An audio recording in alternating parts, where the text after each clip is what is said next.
Okay, so we're gonna look into chapter one, and chapter one basically talks about what economics is, what is macroeconomics, the way to actually think like an economist, and what you can actually do with an economics major. Okay, so we're just gonna delve straight into it and look at the definition of economics. Okay, so what is economics? What does economics really entail? Well, economics actually comes from an old Greek word which means to manage a household or to basically manage your resources. Okay, so think of your favorite store or think of a place you like to shop the most. For me, the favorite place I like to shop the most is H&M and Macy's, right? H&M and Macy's, I believe, have got some really nice products. They've got some really, really good products as well. Okay, every time I walk into Macy's, I want to buy almost everything there, right? But I can't. Why? Because I actually have limited resources. I have a budget, right? I have limited money, so I can't do that. Every time I go to H&M, I almost, well, to some extent, I want to buy everything there.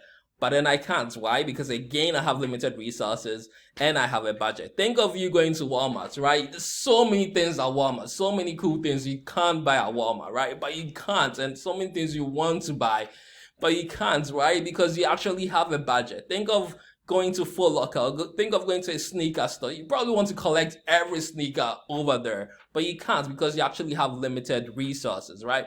Think of being a financial analyst, or think of a financial analyst, right? A financial analyst will want to buy almost every financial security to maximize their returns as much as possible, but they can't because again, they have a budget, right? So economics actually arises from that problem. We have so many wants, but we can't actually fulfill all our wants. Okay, so that is where economics actually comes from, and where economics actually comes in. Okay, so an inability to satisfy all our wants is known as scarcity, right? We actually have unlimited wants, we have so many things we desire, but we have limited resources to actually do it. And it's not even just at the individual level.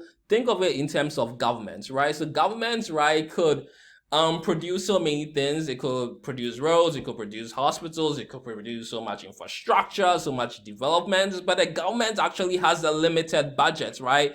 It can't do everything, right? And in some cases, the government doesn't even have the resources to do everything, so it actually has to borrow or it actually has to trade. Okay, so an inability to satisfy all our wants is known as scarcity, right? And because we face the problem of scarcity, right, we actually need to make choices. Okay, so choices in the sense that do I actually buy this shirt at H&M, or should I probably buy these sneakers instead because I have a budget, right? I can't buy both of them at the same time. Okay, or if I go to Walmart, should I buy beef or should I buy chicken, right? And then even for the government, right, should the government prioritize in actually making roads, or should the government actually invest in education, right? To some extent, it can't do everything at the same time, right? You actually have to make a choice, right? And even with resources, it's not just monetary. And I don't want you guys to just think of resources as just monetary resources, but think of resources in the sense of time. Okay, we all have limited time, 24 hours, right? It's either you come to class, right? Or you decide to just stay home and sleep, or stay at the dorm and sleep, right? Is either you decide to watch this video and learn something from it, or you decide to go play maybe a game, or probably, play basketball or whatever extracurricular activity you want to do, right? So in that sense, because we actually face scarce resources, we basically have to make a choice, right? Now, the choice we actually have to make depends on the incentives we actually get from it. And when we say incentive, it's basically the reward or benefits, right? The reward or benefits we get for making that choice, okay? So should I go to class, or should I actually stay in and play Call of Duty? Well, the choice you're actually going to make depends on the reward you get from it. Knowing that going to class will actually get you a good grade, right? Playing Call of Duty will probably get you some few points, but the reward is not so much as getting a good grade. Okay, so you probably choose going to class. I hope you guys will choose going to class. Okay, right? So choices we make depends on the incentive we actually get from it. Okay, should I buy that sneaker or should I buy that shirt? Okay, which one do I need more? Probably I need the sneakers more. I probably have no sneakers right now, so I need those sneakers more, right? So the choices we face basically depends on the reward we actually get, right? So an incentive is defined as a reward that encourages an action or a penalty to some extent that discourages an action, okay? So in that sense, with scarcity, with choices, and with incentive, right, we can actually finally come to the definition of what economics is about, okay? So economics essentially is how people, businesses, and governments satisfy their unlimited wants while facing limited resources, okay? So the first thing we need to know is that economics is a social science, okay, but is applicable to almost everything, right? It studies the choices that individuals, right, people like you and I, okay, businesses also have to make choices because they have limited resources. Should we produce this product or should we produce that product, okay? Governments, should the government invest in roads? Should the government invest in education? It has a government budget, right? An entire society, so society as a collective, make as they cope with scarcity, because remember, like I said earlier, resources are basically scarce, and the incentives that influence and reconcile those choices, right? But this definition is so long, right? So basically think of economics as how people, businesses, and governments satisfy their unlimited wants while facing limited resources, okay? So how do they basically manage their resources? Economics itself is also divided into two parts, okay? Just like everything else, we have microeconomics, and then we have macroeconomics, okay? So what you need to focus most on this sort of semester is macroeconomics. You're going to be talking about macroeconomics more in detail than microeconomics, but I'll just define it too, okay? Microeconomics basically has to do with looking at individuals and firms or businesses making decisions and how they interact in the market, okay? So that is microeconomics, looking at how businesses, firms make decisions whilst they're facing scarce resources and how these businesses and people actually interact in the market, okay? So a classic example of a microeconomic question, for example, is, are subsidies okay, right? Do subsidies actually create any welfare effect, okay? For example, how does the rent control affect pricing of apartments in New York City, right? How do tariffs, right? The Trump tariffs, we've all heard about it. How does tariffs affect the sale of Iowa corn, right? Would a tax on e-commerce, for example, affect Amazon or the profits of Amazon, right? These are little questions that we sort of, these are little examples of questions that arises out of microeconomics, okay? So think of microeconomics as how do businesses make decisions? What should a business produce? How should a business basically cut its costs, right? Given the fact that businesses are facing limited resources, okay? Or how should a consumer or how should a person basically choose in buying something or consuming something whilst it actually knows that it faces scarce resources, okay? So that is the understanding of microeconomics. And then we have macroeconomics, which is what we're going to be doing in this class, and I'm so looking forward to it, right? Macroeconomics is a study of the general economy, right? So right now, macroeconomics is so relevant because we're actually under a recession, right?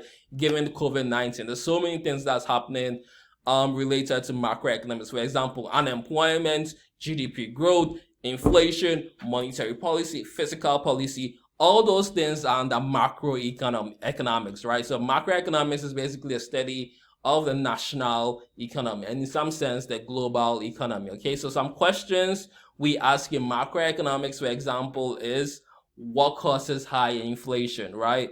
What affects the unemployment rate? Currently, the unemployment rate is, I think, 10.2%, okay? What affects the unemployment rate? What determines economic growth? What is the best fiscal or monetary policy to actually use, okay? Right, so why does the unemployment rate fluctuate, for example, okay? So we found the definition of, we looked at the definition of economics. We basically looked at the definition of the two branches of economics, which is microeconomics and macroeconomics, right?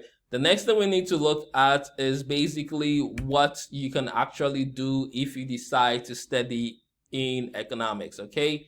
So what are the jobs available to an economics major, right? So economists basically work in private organizations, they work in government organizations or government institutions, and they also work in international organizations, right?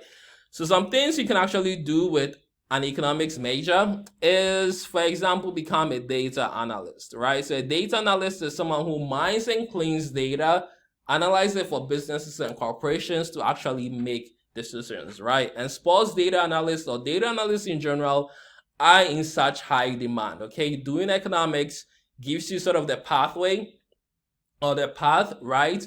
Or sort of the credential or the backbone to actually become a data analyst in the future. Some things economists do is become financial analysts, right? So financial analysts basically provide guidance to banks and businesses making financial decisions, okay? You can also become an actuary if you decide to study economics, right? And an actuary basically measures and manages risk, right? Usually they found in the insurance company. You can also do marketing, right? So markets research analysts, right? So most markets research analysts, basically what they do is they analyze data on consumers, they analyze the market to determine potential sales of a product, okay? So you can become a market research analyst, or you can become an investment analyst, okay, as well, okay? So these are some of the things, or these are some of the jobs available to an economics major, right? So the top 5 industries that actually employ economists, just in case you think about it, is the first industry or the top industry that employs most economists is basically the finance and insurance industry. And the average salary over there is $118,290. So basically $119,000, right? The second industry that employs the most economists is the federal government, and the average salary over there is $120,000. You can also work in scientific research, right? Again, you can make $109,000. You can also be a consultant or work in a consulting services. You can make $110,000. Or you can work in the state and local government, and roughly they make $70,000. Okay, so these are the top 5 industries. And the really cool thing about economics is that it's so eclectic to the point that you can actually work in almost any industry, right? You can work in government. You can work in a private organization. You can work in an international organization. You can work in maybe a non-profit organization as well. You can do consulting. You can actually do scientific research. Economics allows you to basically get everywhere, because with everything in society, we all have so many wants, but again, we have limited resources, and someone needs to know how to manage those resources essentially, okay? But if you actually take a look at it, majority of economists end up as market research analysts and financial analysts, okay? And then you have budget analysts too, right? So basically a budget analyst is someone who basically manages finances for public and private organizations, okay? So the most sort of thing economists basically tend to do is go into the field of market research or market research analyst and financial analyst, right? So there's a plethora of things you can actually do with economics, and I hope you guys are thinking about it right now, right? Now, what is the job outlook for economists in probably the future, okay? So will jobs for economists grow? Well, yes, the BLS, okay, so the BLS, which is basically the Bureau of Labor Statistics, let me just write it here, Bureau, I like using my pen, by the way, of Labor Stats, right? The Bureau of Labor Statistics, also known as the BLS, basically says that jobs for economists will grow by 8% in the next 10 years, which is actually faster than average, okay? Job for budget analysts will grow by 4%. Remember I said if you study economics, you can become a budget analyst, okay? Jobs for financial analysts will grow by 6%, okay?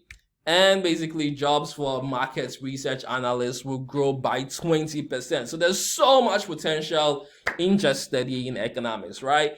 And if you actually take a look at this chart, right, This basically shows you highest paying jobs with a bachelor's degree, and economics is basically ranked number 3. Okay, so economics is right over here.